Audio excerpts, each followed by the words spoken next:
You've been putting a lot of words on the page lately. Some words. Some words. And more moving words around. A lot of moving, a lot of shuffling.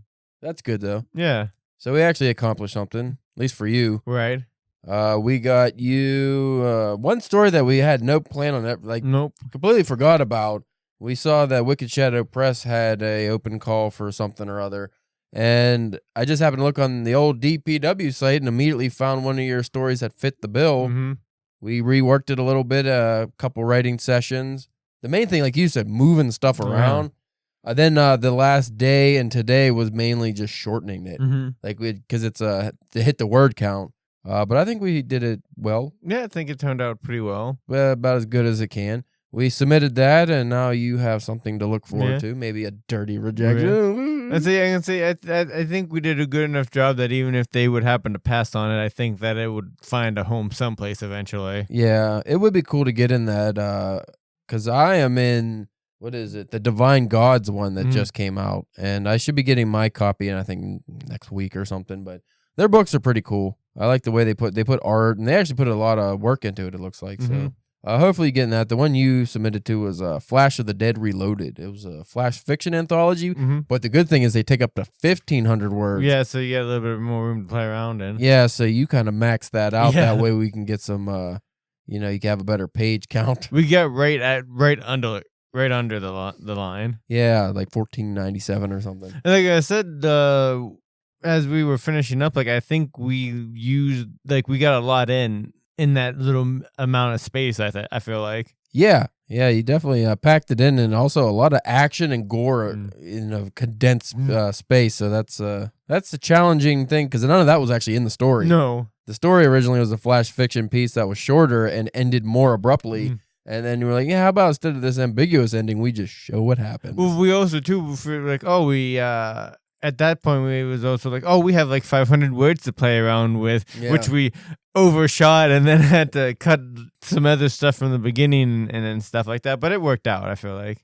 It worked out well enough, and it's a gory story, which is always fun. And we got to use things like, what was it, some kind of eruption of guts or something, gnarled guts. Right, yeah. Some twist in action with the knife. And yeah, we had some fun stuff.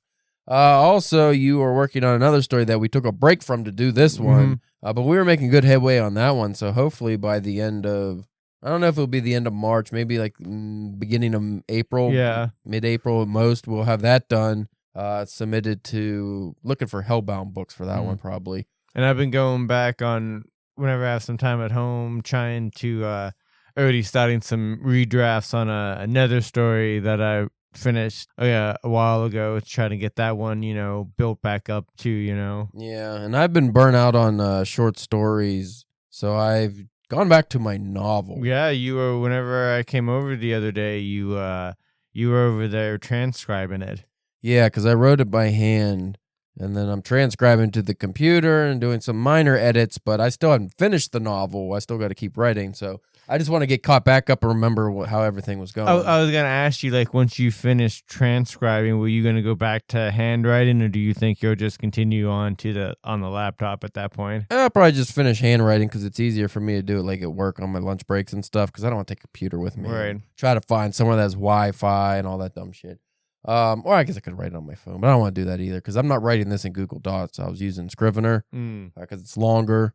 Google Docs doesn't like long. Right. Even my longer short stories, it always fucks up, and I don't want to do that. But I'm excited about that, and hopefully I can get some headway on it and maybe actually get that back into action and done by the summer. Then maybe I'll feel like going back to some of those short stories I have in the works, because I still got that Asher Kang story I want to finish. Just not in the mood. Just haven't been I haven't been reading that kind of stuff, so I haven't really wanted to write that kind of stuff. And I also, for whatever reason, I've been really in the mood to just write a crime novel, like a noir novel. And just like, it even bled over in the story working on some of the edits I suggested. It was like, so it almost went into some crime language, and I was like, maybe I should do that, but I'll put that on the back burner for now, because I can easily fall out of that mood. And I'm like, because like the last thing you did finish writing was like a pulpy. Yeah, it wasn't crime, but it had like, it was a pulp story. So I'm still waiting to hear back from. I have a bunch of submissions out, and I'm waiting to hear back. That's another thing that's kind of killing my, like, I have all these good stories I put out, but I have it's been months, and I'm just waiting to hear back. Well, and that's kind of gives you, like you were saying, that kind of gives you a good excuse to work on the novel a little bit. It's like you got like a handful of good stories that you feel are out there waiting to hear back from. So while you're doing that, work on the novel a little bit. Yeah. The only thing that sucks is at the beginning of this novel that I'm transcribing, I could tell because that was 2 or 3 years ago. I wrote that bit, so my writing has already evolved enough where I'm just like, there's gonna be so much to fix. Like, why did I write it like this? So I'm hopefully gonna go through that, and it won't be as painful as I think. I also had some cool ideas for it that started popping back up, so I'm excited to see where that novel goes. Nice. Hopefully it's one of those deals where it's like the first novel, like when we talked to Benjamin Cross, it like took him 10 years to write it. That seems to be a theme with a lot of these writers that we talk to. It's like the first novel was this big, hard project, but then after that, their work just flows out. So maybe I just got to crack that fucking dam, and then once the novel's done, even if I don't do anything with it, it will open up the floodgates, and I'll be able to write more cool stuff. Well, it takes a long, like, depending, on the size of the novel, it takes a while to, to write, to get that many words down, and then all the redrafts and stuff like that. So, well, you seen my process now, like when we're going over your work, how many times I reread the fucking thing. So do that with a novel, like a 200 to 300 page novel. How many times am I going to reread it? And like, hopefully I'll do sections at a time, and then I'll probably just do chapters at a time, reread that, and like get a chapter as perfect as I can, and then move on in the editing process. So I won't have to do it as much, but I'm still gonna read the fucking novel. I don't know how many times. It's gonna be a nightmare because it was hard just doing that with like some of these longer short stories I've written, where it's like, oh, I got to reread this fucking thing 15 times, and it's 60 pages. Yeah, that's like I've technically read a whole novel just as many times as I read this thing. Yeah. But I like to get my work as perfect as I can. And I feel like if I'm going to... See, if it was one thing, if I was just going to publish the novel myself, then I'd be like, oh, it doesn't necessarily have to be super polished. But, if I'm trying to get it like an agent or published through a real publisher, I kind of have to get it as best as it could possibly be. So, but anyway, that's basically our writing update. Think we ain't got anything else going on. Reading's about the same. Yeah. We talked about that last episode. Don't have a topic for today, but we should probably come up with one. We will probably have one when we start the episode, probably. Hopefully. Stick around and find out if we ramble nonsense or if we actually have something to discuss that's worthwhile.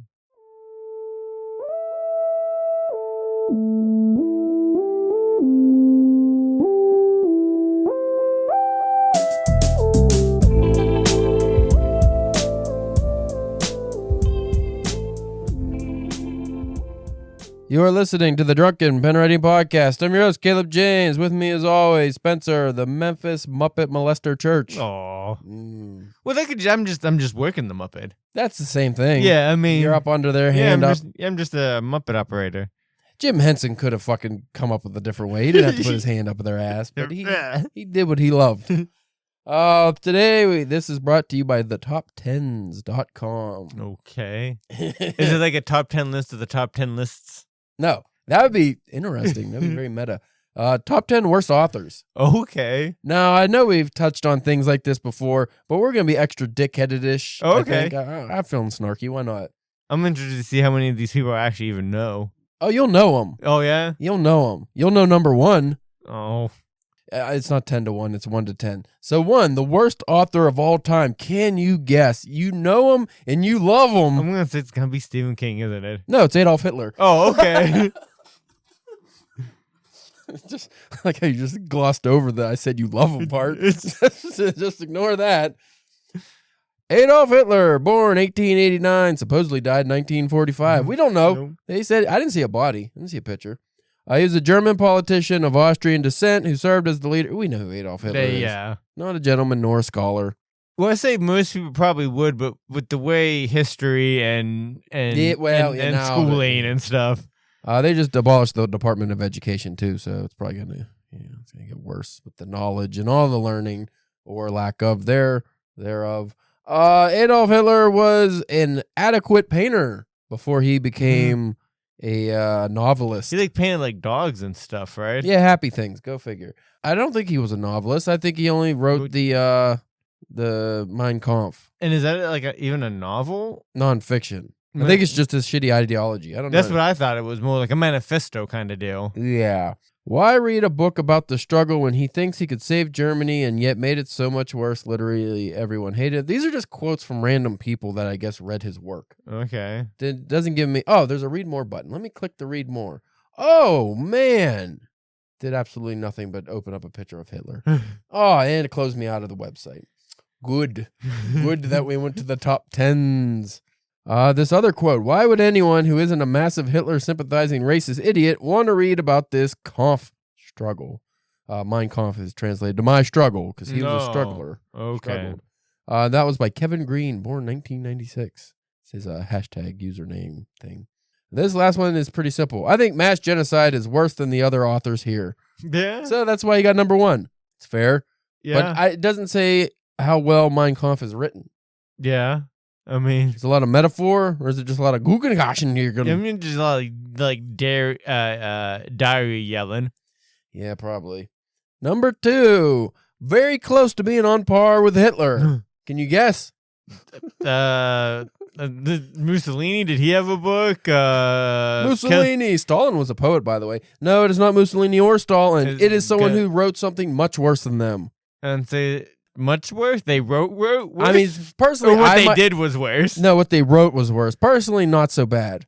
Okay. I would say probably their work is worse than Mein Kampf, but I haven't read Mein Kampf to judge. Number 2, Stephanie Meyer. Okay. Who wrote the Twilight Saga. Yeah. And ruined vampires for a whole generation and made werewolves have abs. That's a vampires sparkle in the sun. Oh, WTF. It's right up there with the Holocaust. It's pretty close. Jesus. Oh, that's terrible. There's a place in can we just go to... I don't want to be like in hell in the worst part. Can we just live in not purgatorio, pandemonium? Okay. Wasn't that like where the devils lived and like hung out and played poker? Yeah. I think so. I don't remember. No, I don't remember nothing. That was a long read. The Divine Comedy. Stephanie Meyer. So why is she almost up there with Hitler? This quote says, "It's her fault the world had to go through the torture that is Twilight." Agreed. No. And then that unmemorable fan fiction of Twilight that is 50 Shades of Grey. We had to suffer through those. Also agreed. True. Why Stephanie Meyer is my literary Hitler is because she made shit writing mainstream. I mean, it was always mainstream to a degree, but I mean like actually just having dog shit ability to write well in any regard, and made that so many people not just copied her, but thought, oh, she could write, I could write. And now we have a whole... It's just flooded. We have a whole market of people getting published that are just awful. So, but what is more worse, though, that's happening, but that people are actually buying those books, though? I'm never going to put people down who write books that people read just because I'm happy that, like the Harry Potter thing. It's like, I was just happy people were reading.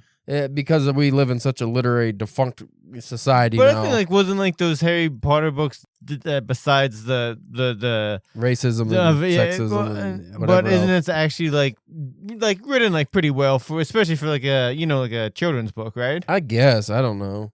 I just know that her names for every race fit the names to a stereotypical degree. Yeah. Anyway, we're not going into that. But number 3. So shitty doesn't even get quotes.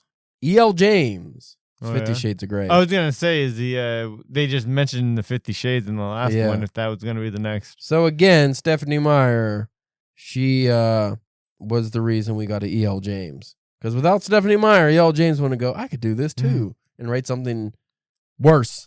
And I never understood. It says it's a a fan fiction of Twilight. But 50 Shades is just a chick and a dude having gross sex stuff. Yeah. I don't think nobody's a vampire. Nobody's a werewolf. And I don't think there was really that much like actual like sex stuff in the Twilight books. I think it was like a lot of like, like the heavy petting kind of. I would hope it wasn't sex stuff. It was YA. Young adult. Young assholes. Number 4. I'm going to go ahead and say I'm taking this this scoundrel off the list because there's no way he's ever read a book, let alone written one. Okay. Donald Trump. Do you think Fuckhead actually wrote a book? No, he had somebody write. Yeah, he didn't write the book. Yeah. He had somebody write a book and then he just put his name on it. Well, yeah. I mean. And I don't even think he dictated to them. This is what they just wrote a book and he probably told him he might have told him like make me sound like this. Yeah. Fucking dickhead. Number 5. Now we're really going into the slums. Paris Hilton. The intellectual slums. Okay, so this is just basically like celebrities who's had books is what the list is. Well, the E.L. James and the Stephanie Meyer are just writers. But yeah, that's terrible. Number 6, Glenn Beck. Number 7. Now this is an interesting selection.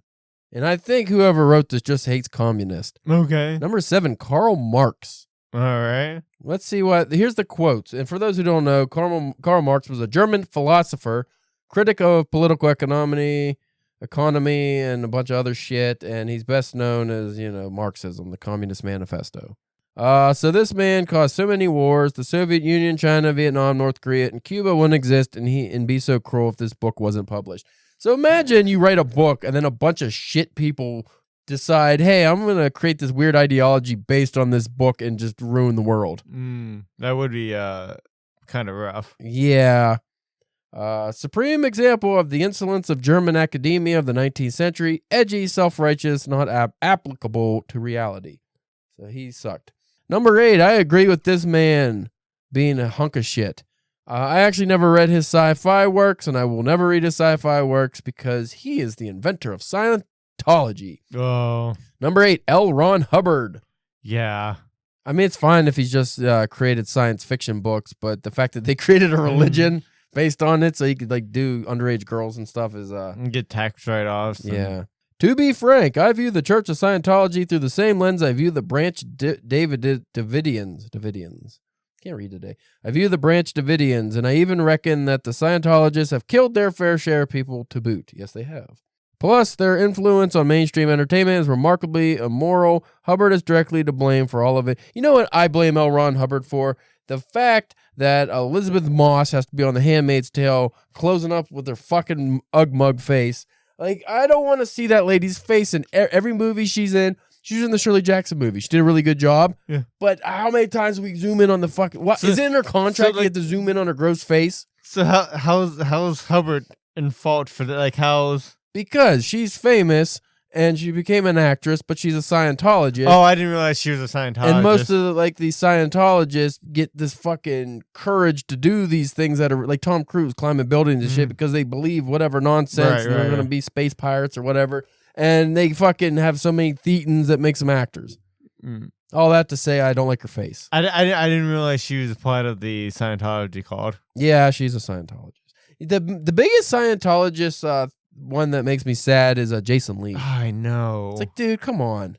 What are you doing? He seems like a level-headed guy, too.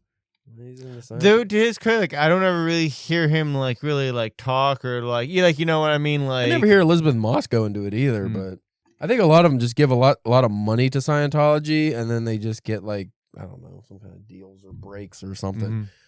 Number 9, this fucking scarecrow come to life. Ann Coulter. World would be better if she was dead. You decide. You be the judge. You be the judge. The only quote attributed to this is only those who are mindless fat rednecks wouldn't include her on this list. Yeah, she's a conservative she's a repugnant human being and she's hideous to boot. I find that there's a level of hideousness that is attributed to these fucking terrible people. It's like almost their soul is so rotted that it becomes rotted flesh that they embody. Yuck. Number 10, the original hunk of shit. The original Ann Coulter. Anne Rand. She didn't seem particularly intelligent, to put it lightly. That's from Tomato Bhutan. She's definitely the unrestrained ID of capitalism. It's weird. She was also not an attractive woman. I feel like I'm just going to get in trouble because I've been talking about ugly women here. It's not. There's just a thing with these weird views and being an ugmo that seem to go hand in hand. And to be fair, Hitler wasn't a looker. No. Karl Marx was not an attractive man. Nope. So yeah, Stephanie Meyer looked like she might have been a pretty lady, at least in this picture. I don't know what she looks like now. I don't know if I've ever looked up a picture of her. I'll show you. Oh, yeah, normal. At least in that picture. I don't know what she actually looks like, It's an author picture. I take it back. Karl Marx was fucking handsome. Look at that beard. That is a nice beard. Yeah. He looks like he would love communism. Where were we? So Ayn Rand, yeah, you'll know her from Atlas Shrugged. Let me just have a giant book that just discusses fucking libertarian, libertarian horseshit of sorts. Yeah. Number question mark. Okay. Okay, it's just a question mark. Dave Pilkey doesn't have a picture, doesn't have anything. How mad would you be if like at the end of the list it was just like Caleb James? Like you sons of bitches. At least I got on the list. Dav Pilkey, I don't know. DAV, I don't know who that is. Another question mark is Matt Walsh. I don't like that guy. That Matt Walsh guy. Oh yeah, you don't recognize him. Yeah, I don't like him. I don't like political pundits on either side, but for some reason the Republican ones really piss me off because it's like they'll just be openly wrong and double down on it and then gaslight their audience into thinking that they're nonsense. It's easily researched. All you gotta do is Google everything they say and it comes up with the facts immediately. But still, they just, I don't know. Fucking assholes. Number 11, this is an odd choice. Charles Darwin, who's also very handsome with that big gray beard. That's a good beard. It's a white beard. The origin of species. Why is that controversial? Is it because some people don't believe in evolution? It's supposed to be controversial. It's supposed to be bad writers, right? Yeah. Or bad novels? Yeah, just the worst writers. I mean, maybe just it's super fucking dry or something, but again, it's not meant as like a, it's a, like almost like a history book. Not a history book, but it's a nonfiction. The foundation of biological studies, basically. It's like, the whole history of evolution, he kind of came up with. It's like a science textbook, pretty much. Yeah, he came up with the core concepts of evolution, I believe. So I don't understand why that would be put him on the bad, right? It doesn't explain. It's a very shit list because it doesn't explain anything. But I have no problem calling out the top 10s because it's one of those like BuzzFeed style things where it's just like, we need to put the least amount of effort. Hey, who's number one? Hitler, of course, because everybody's reading Hitler. Yeah, well, that's what I was gonna say. Like when you first, when you said the title, I was thinking we were gonna actually have like actual fiction, not like what I mean. This is also odd because these are just kind of like shit human beings who also have written something. Yeah. No, so Charles Darwin is sandwiched between Matt Walsh and our next one on number 12, Alex Jones. Whoa. What the fuck is Alex Jones written? I mean, I'm sure he has like those weird I'm sure he's written some the truth is whatever, some kind of conspiracy book or something. Oh man, that picture they used. And imagine there was a time where people took him not seriously, but at least tolerated him a little bit. They acted more. like he was a reputable source of alternate news. Yeah, which he is just a lying hunk of shit. How did he ever not go to jail? Because the Republicans took power. So they just probably made it so he didn't have to go to jail, I guess. I mean, just with the whole, he lied about the whole Sandy Hook thing, right? He was in. Did he get pardoned? Maybe. He might have got pardoned. So would that mean he wouldn't have to fucking pay the money that he had to owe those people?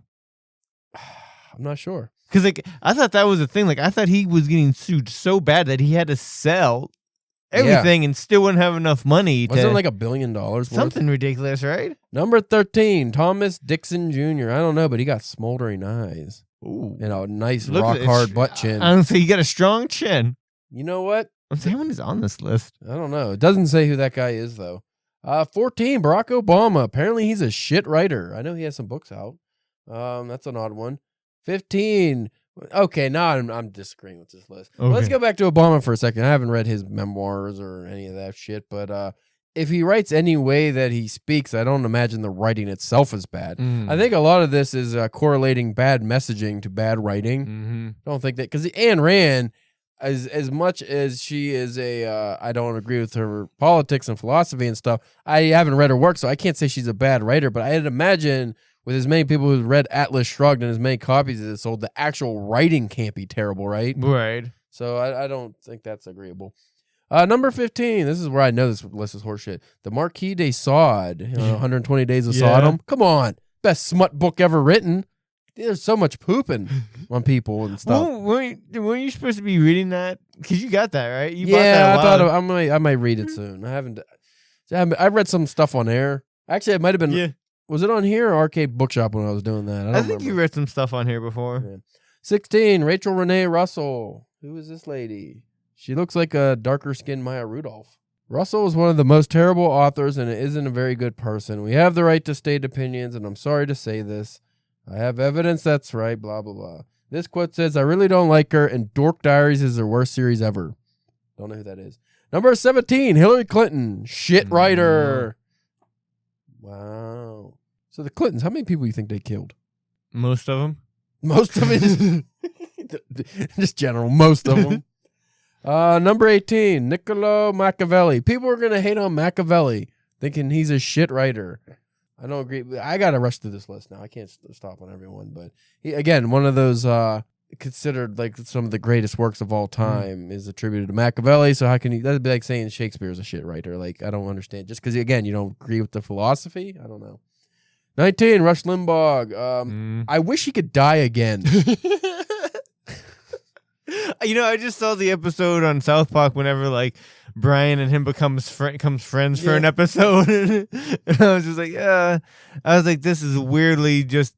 And didn't he in that episode? Didn't he meet Rush Limbaugh at a book signing or something? Yeah, and then he started to read his book, and he basically got brainwashed with the fucking with his views and stuff. He's one of those people that I thought was so shitty that I wish he could get brought back to life just to die of cancer again or whatever the fuck he had. And it's so weird too, because like that guy used to be like, whenever I was still in high school, he used to be like on the the ESPN like Sunday morning football crew and stuff, until he started getting all fucked up on Percocets and saying fucked up shit. He has one of the Sports Center names, Rush Limbaugh. Yeah. But he is one of those guys that was like one of the OGs of being a shit political pundit, I think. Number 20, I would say if you asked this 15 years, 20 years ago, they would have been on the best list. So this is clearly political bias.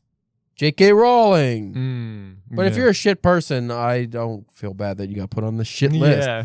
Again, though, is the actual writing bad? Like you brought up, those Harry Potter books, I would imagine, aren't written terribly. So yeah, because I could have sworn before she got all like transphobic and stuff. Like I remember like look at these are all the quotes. Oh wow, this is the only one. Most of them got a sentence or two, if any, quotes at all from people that are, I guess, compiling this list. Maybe they asked people, but this one's paragraphs upon paragraphs. So people feel a certain way. Yeah. So I think we should get into it. Want to get into it? Get into it. Let's get into it. Harry Potter is an overrated, crappy book series.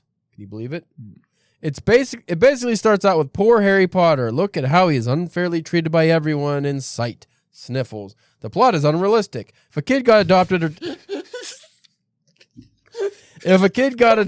or taken in by another relative, you'd think the school would call CPS based on how unprepared and underdressed he is. He's in a fucking wizard school. It's a YA book about a kid that goes to wizard school. This shit's not real enough. He walked through an invisible wall thing to go to fucking Hogwarts. This kid should have called Child Protective Services immediately. He was living under the stairs, wasn't he? Yeah.